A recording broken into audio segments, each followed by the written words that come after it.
BJP high command ने doctor अर्चना गुप्ता को पूरे प्रदेश के संगठन के चुनाव का अधिकारी नियुक्त किया है और उसके बाद अर्चना गुप्ता ने इन सभी जिला अधिकारियों की नियुक्ति भी की है, जिसको लेकर अब जो सूची है वो आउट हो चुकी है। तो नाम किस प्रकार है आप जान लीजिए। सिरसा में, जवाहर सैनी हिसार में 2 जो है नेताओं को ये जिम्मेदारी दी गई है, जिसमें पूर्व मंत्री सीमा त्रिखा को ये जिम्मेदारी दी गई है और सुनीता दांगिन 2 महिला नेत्रियों को ये जिम्मेदारी दी गई है जिला चुनाव संगठन की जो होने हैं। नूह में धूमन सिंह किरमिच को ये जिम्मेदारी दी गई है और पलवल में राम अवतार वाल्मीकि को ये जिम्मेदारी दी गई है और फरीदाबाद में सत्य प्रकाश जरावता और प्रवीण जैन को ये जिम्मेदारी दी गई है। तो हमने आपके सामने वो नाम पढ़ दिए, 22 जिलों में जो जिला चुनाव अधिकारी नियुक्त किए गए हैं। अब अगर आप इसमें गौर करें तो इनमें अधिकतर उन नेताओं को जिम्मेदारी दी गई है जो या तो चुनाव हार गए या फिर उनका टिकट कटा था।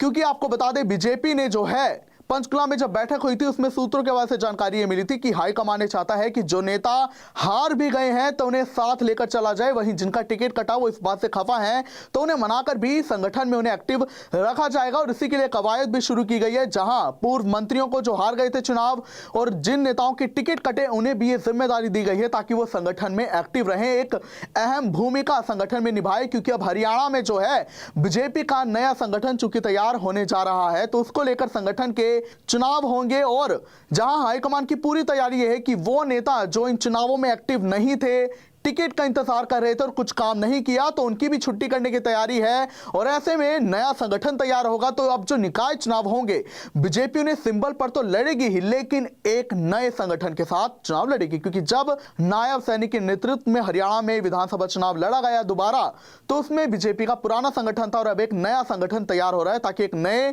बीजेपी के हरियाणा में युग की शुरुआत हो सके। लेकिन अगर आप गौर करें तो कांग्रेस में भी संगठन में बड़े बदलाव की खबरें आए दिन आ रही हैं। जो बैठकें हो रही हैं उनसे भी चर्चा यही आ रही है कि एक बड़ा संगठन तैयार होगा, नया संगठन तैयार होगा। लेकिन कांग्रेस ना ही अभी तक संगठन तैयार कर पाई है और ना ही नेता प्रतिपक्ष चुन पाई है। और इतना समय बीत गया है, नेता प्रतिपक्ष नहीं चुन पाई है कांग्रेस। और दूसरी ओर निकाय चुनाव भी अब जल्द होने जा रहे हैं, सिर पर निकाय चुनाव है क्योंकि जनवरी के पहले हफ्ते में इसकी घोषणा हो सकती है तारीखों की। तो ऐसे में अभी तक कांग्रेस ने संगठन ही नहीं तैयार किया है और दूसरी ओर बीजेपी जो है अब ट्रिपल इंजन की सरकार बनाने की तैयारी कर रही है। तो अब अगर देखा जाए हरियाणा में बीजेपी काफी पावरफुल होती हुई दिखाई दे रही है। विधानसभा में बीजेपी की सरकार तीसरी बार बनी, राज्यसभा की जितनी भी सीटें हैं बीजेपी की हैं, एक निर्दलीय हैं कार्तिकेय शर्मा, पर वो भी बीजेपी के समर्थित हैं।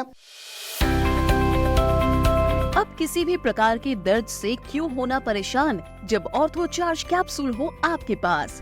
सभी प्रकार के दर्द में आयुर्वेदिक पद्धति पर आधारित रामबाण इलाज। कबीर औषधालय का ऑर्थो चार्ज ऑयल, कैप्सूल और सिरप आपको देता है तुरंत आराम। अनेक प्रकार के दर्द जैसे sciatica, spondylitis, rheumatic pain, arthritis, lumbar pain, सभी दर्द को दूर करने का रामबाण इलाज 100% आयुर्वेदिक जड़ी बूटियों से बनाया गया ऑर्थो चार्ज कैप्सूल और ऑयल एक बार प्रयोग में अवश्य लाएं। अधिक जानकारी के लिए संपर्क करें।